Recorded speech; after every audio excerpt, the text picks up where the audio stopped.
हाल आइंदा करके अच्छा आइंदा करके सर दवाई वगैरह नहीं जी बंदे भाई ठीक हालत ठीक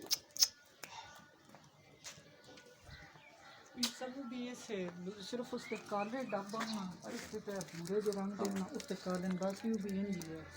तो मेरा अपनी नस्ल पूरा पड़ा हर काम पूरा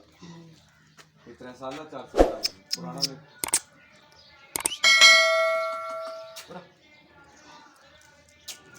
बिल्कुल वो भी सेम इंजी है सिर्फ वो भाई